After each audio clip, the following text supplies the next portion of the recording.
Apa yang kita hijrah? Quran menceritakan masalah ilmu. Afala yanzuruna ilal ibli kaifa khuliqat, kata Allah. Tidakkah kamu lihat bagaimana kami jadikan unta? Dia bukan suruh tengok unta je tak. Dia pergi Mekah, ambil gambar dengan unta sebelah-sebelah, macam sama je. Tak salah ambil gambar, saya pun ambil gambar dengan unta. Tapi ulama kaji je tak, Allah suruh kita lihat unta, bagaimana Allah ciptakan satu binatang, haiwan ternakan yang sungguh luar biasa kalau nak dibandingkan dengan banyak-banyak binatang. Kata ulama-ulama bahawa ini ayat sains. Dia suruh kita mempelajari ilmu zoologi supaya kita faham tentang kehidupan bagaimana ternak-ternak ni lah. Kita faham sampai kita boleh ternakkan ayam, kambing, lembu sampai kepada unta. Kita tahu bagaimana sifat-sifat mereka dan kita jadi orang yang kuat ekonomi. Itu ayat ilmu. Banyak lagi kalau kita nak sebutkan mukjizat Nabi Muhammad sallallahu alaihi wasallam yang kita bincang di sini. Nabi al-Ummi, perkataan al-Katib. Al-Katib, Nabi ni ada juru tulis. Kenapa? Kerana Nabi ni ummi. Allah tak izinkan dia menulis dan membaca. Itu perkara yang sangat luar biasa. Allah SWT jadikan Nabi Muhammad sallallahu alaihi wasallam walaupun disebut Nabi yang ummi, tapi beliau bukan saja boleh menghafal ribuan ayat di dalam dada, membaca dengan sebaik-baik bacaan, malah mengajar kepada kaum yang ummi juga, yang jahil, yang bodoh.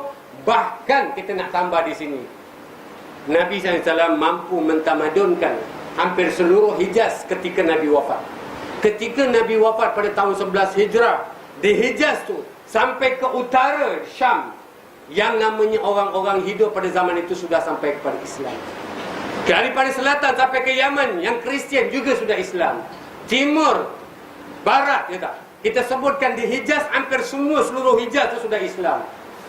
Nabi yang ummi, yang Allah tak izinkan menulis dan membaca, tapi dengan bijaksana, dengan izin Allah SWT, mampu mentamadunkan kehidupan orang-orang yang ummi ini. Ini hebatnya Al-Quran Karim.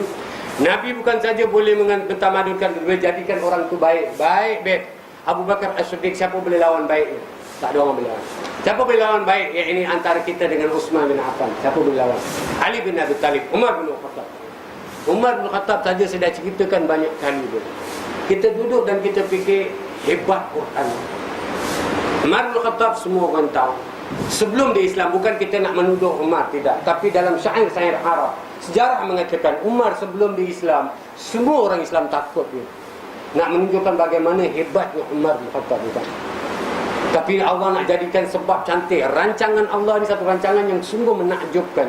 Allah nak berikan hidayah kepada seseorang dengan satu cara yang sungguh menarik. Saya ulang supaya ada sedikit kepahaman.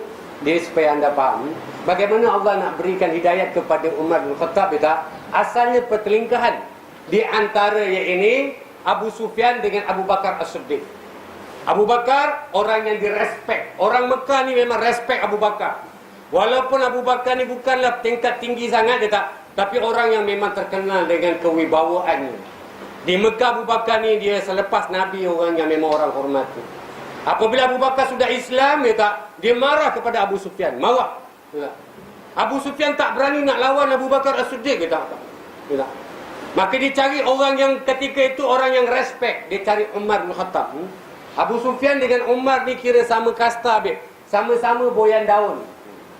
Hantu orang boyan marah pula. Okeylah, sama-sama Jawa tok-tok, senang cerita. Faham? Jadi apabila Abu Bakar As-Siddiq marah kepada Abu Sufyan, dia mengadu dengan Umar. Kerana dia dengan Umar ni sama kasta. Umar orang yang very, very, very simple. Orang yang tak banyak cakap, tak banyak colok, tak banyak spelling. Bila dia dengar ni, dia cakap, ketahuilah dulu kat Mekah ni sebelum Muhammad datang semua okey.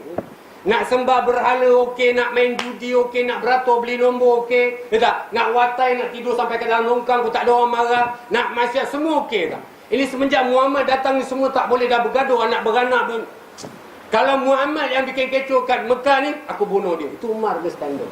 Kita bukan nak memburuk-burukkan Umar, tidak, tapi sejarah ada macam itu. Bagaimana Allah nak beri hidayat kepada Umar, yang orang yang garang macam gitu tak. Dia pun pergi cari, kira pergi ke Kaabah lah. Kaabah ni kira macam Orchard Road back dulu, zaman Nabi. Maka dia cari azan jalan.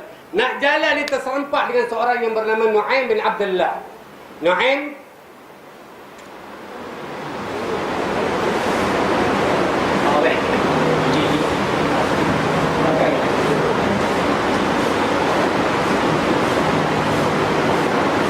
Seorang yang bernama Nu'aim bin Abdullah, orang yang cerdik. Bila dia nampak Umar dah jalan marah-marah je tak? Dah marah-marah je dia cakap, Umar tak? Ni apa cerita ni marah-marah ni tak? Umar cakap macam mana tak marah. Dulu dekat Mekah ni semua orang berbaik-baik. Apa nak bikin semua ke hureh-hureh, huha-huha, tak ada orang marah. Nak bikin apa semua boleh. Tapi semenjak Muhammad ni datang ni kacau gila tak? Aku rasa aku nak bunuh dia. Kata Nu'aim bin Abdullah simple tak? Umar, daripada kau bunuh Muhammad, lebih baik kau pergi tanya adik kau sendirilah, Fatimah tak? Tanya sendiri. Apa tahu tak? Fatimah adik kau sendiri pun ikut pengikut Muhammad, dia orang kanan lagi. Umar cakap kalau gitu simple, aku bunuh adik aku dulu. Lebih kurang bahasa saya macam gitulah. Mungkin tak dalam kitab, tapi lebih kurang macam gitu. Pergi kemarin saya dah cerita tak? Umar terajang rumah yang ini. Adik ipar dia Sa'id bin Zaid, salah satu daripada 10 dijamin masuk surga. Sa'id bin Zaid, adik ipar, suami kepada Fatimah, adik in Umar. Terajang ya. Cakaplah kita tengah belajar agama macam ini tak? Tapi tak lama yang inilah. Umar masuk Islam dalam sejarah mengatakan akhir tahun 5 atau awal tahun 6 Ba'tsah, utusan Nabi. Terajang rumah tu masuk tak? Ini adik ipar dah nak lari, kena cekuk dengan abang. Lari. Nak lari mana kau tak? Dia punya ustaz dia tak? Tengah mengajar ni, bila Umar terajang, termasuk bawah bunyi. Nama ustaz dia Al-Khabbab bin Al-Arati. Al-Khabbab bukan kebab. Orang ni dengan kebab aja. Khabbab terajang. Ni cikgu masuk bawah bunyi. Umar masuk tak? Enggak.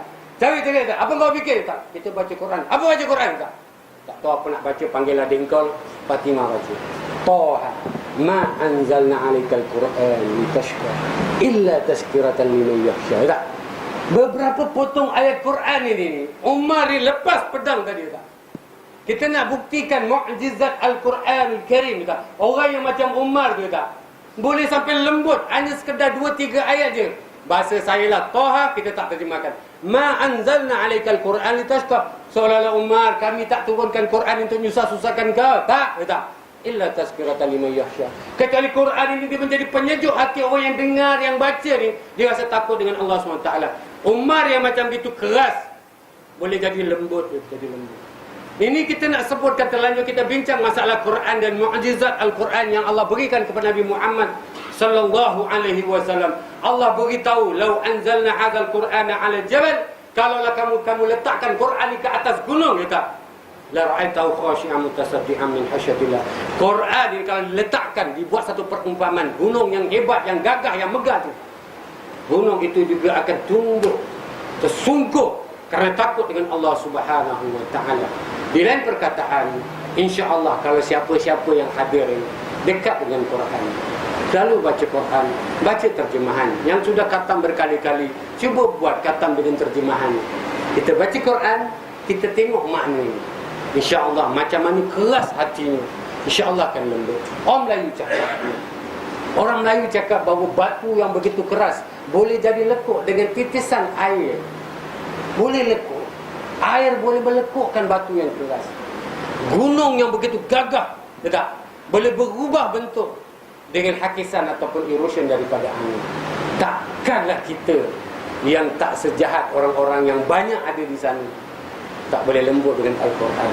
Ini mukjizat Nabi Muhammad sallallahu alaihi wasallam. Al-Quranul Karim. Sebab itulah orang-orang musyrik Mekah ni dia migraine dia. Mereka sakit jantung, mereka cakap, orang macam Umar boleh jadi macam gini, orang yang macam Zaid jadi macam gini tak? Khalid ibn Walid pendekar, orang yang menjadi paling penting di dalam peperangan Uhud. Peperangan Uhud ini, kalau kita baca sejarah, Islam kalah. Atas tangan siapa? Di antara Khalid ibn Walid. Orang yang hebat dia tak? Orang yang macam gini dengan Quran ni masuk Islam boleh lembut. Betul orang Mekah ni rasa migraine. Muhammad ni dia jangan-jangan bawa sihir. Yang itu diceritakan dalam surah Al-Muzammil, surah Al-Mudassir, maaf tak? Dia sebutkan, in hadza illa sihrun yu'sar. Muhammad yang dia baca ni tak ada lain, adalah sihir saja. Betul orang-orang Mekah ni terasa macam pelik. Apa yang Muhammad bikin? Mereka tuduh Nabi Muhammad itu membawa sihir tak? Maka itu saya sebutkan di sini, seorang Nabi yang ummi, tetapi Allah berikan mukjizat. Bukan dia butuh huruf, tidak. Allah tak izinkan Nabi boleh menulis. Apa dalilnya kenapa Nabi tak boleh tulis? Itu cincin Nabi. Cincin Nabi yang dibuat oleh Ali bin Abi Talib. Kerana apa? Bila Nabi nak mengutus surat orang-orang yang sudah bertamadun, Romawi dan Parsi, mereka tidak akan terima surat kalau tidak ada signature, betul? Maka mereka minta, mereka cakap, kau pergi balik, bawa balik surat ini, tak? Aku akan terima surat ini kalau ada signature, tak? Maka Nabi Allah tak izinkan, pegang kalam pun tak boleh, pegang pen pun tak boleh Nabi, tak? Maka adanya juru tulis, tak? Tapi yang sekarang signature kan mesti daripada peribadi. Maka dibuatlah yang ini satu cincin yang tertulis Allah di atas, Rasul di tengah, ya tak? Muhammad di bawah. Muhammad Rasulullah. Dibaca daripada bawah. Punyalah hebat Nabi Muhammad. Orang yang begitu rendah, tawaduk, ya tak? Cincinnya kan macam gitu, bulat. Tapi bukan besar macam gini. Anda jangan cincin besar gitu, tak? Kita baca Muhammad Rasulullah, tapi punyalah cantik dan indah. Nabi ni orang yang begitu tawaduk. Tidak diletakkan namanya di atas, ditaruh nama Allah di atas, tak? Rasul, ya tak? Kemudian Muhammad di bawah. Muhammad Rasulullah tetap diletakkan Allah di atas. Punyalah tawaduk, ya tak?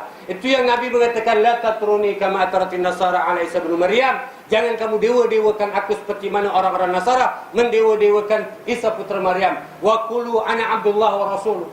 Katakanlah aku tu Abdullah, hamba Allah dan Rasulnya. Cerita ni, ya. Itu bukti yang Nabi tak boleh tulis, maka digunakan cincin itu sebagai untuk syok.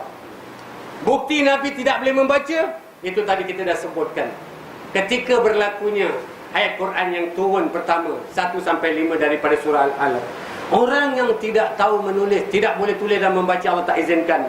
Tapi boleh menjadikan orang baik apabila mendengar bacaan daripada Nabi Muhammad sallallahu alaihi wasallam. Mentamadunkan hampir seluruh Hijaz. Bahkan pengikut-pengikut Nabi yang ummi ini boleh mentamadunkan hampir 3 suku dunia. Hampir 3 suku dunia. Bukan seluruh, iaitu Hijaz.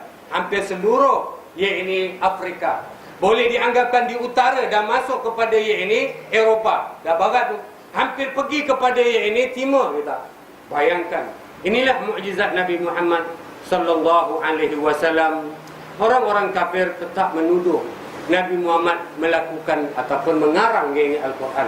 Bayangkan, di antara tujuan Allah tak izinkan Nabi boleh tulis, di antaranya kata ulama, bukan kita memandai-mandai. Kenapa Allah tak izinkan Nabi Muhammad boleh menulis? Kerana Allah nak elakkan daripada tuduhan, supaya orang-orang kafir tidak menuduh Nabi Muhammad memandai-mandai membuat Al-Quran. Tapi bila kita baca sejarah, mereka tetap tuduh juga. Anda bayangkan, kalaulah Nabi Muhammad ni sebelum dia menjadi Rasulullah, sebelum menjadi utusan Allah, dia ni pernah mendapat award author yang paling bagus mengarang kitab. Agak-agak anda apa orang kafir cakap? Kalaulah Nabi Muhammad sebelum diutus menjadi Rasul, dia pengarang atau author yang terkenal, dapat award banyak. Confirm lah orang cakap Quran tu Nabi Muhammad yang karang juga. Tapi Allah jadikan Nabi ni tak boleh tulis, tak boleh baca daripada tulisan. Tak. Itu pun orang tuduh juga. Anda bayangkan itu. Di dalam Al-Quran diceritakan, Allah SWT sengaja merakamkan kisah-kisah ini. Dalam surah Al-Mudassir, orang-orang menuduh, in haza illa qaulul bashar. Yang Muhammad ni baca ni, dulu dia tuduh sihir, sekarang dah tak ada idea. Alah, ini syair-syair yang dia bikin lah. Dia sebutkan adalah perkataan manusia. Maksudnya Nabi Muhammad yang mengarang.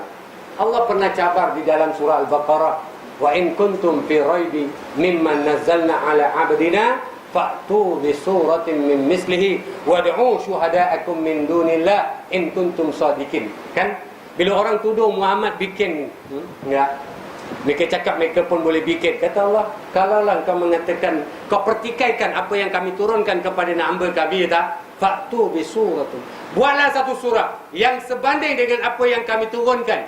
Satu surah saja, bukan 114 surah. Satu surah saja, tak, yang sebanding dengan apa yang kami turunkan. Panggillah wad'u syuhada'akum min dunillah. Panggil pakar-pakar, expert-expert. Panggil, tak. Allah cabar, tak. Dalam sejarah kita baca 1400 tahun dahulu, orang-orang musyrik jahiliah yang angkat tangan, mereka tak mampu bikin. Abu Lahab panggil dia orang kuat macam Utbah. Dia panggil orang kuat yang paling pandai syair ni. Dengar apa yang dibaca Muhammad, dia tak. Kata Abu Lahab, kau pergi dengar anak saudara aku baca ni, mana syair dia dah bikin, dia tak. Mungkin dia belajar dengan orang tu, orang Parsi ke mana-mana, dia tak. Bila Utbah ni dengar, kata Allah, demi Allah ya Abu Lahab, dia tak. Wahai Abu Lahab, dia tak, demi Allah.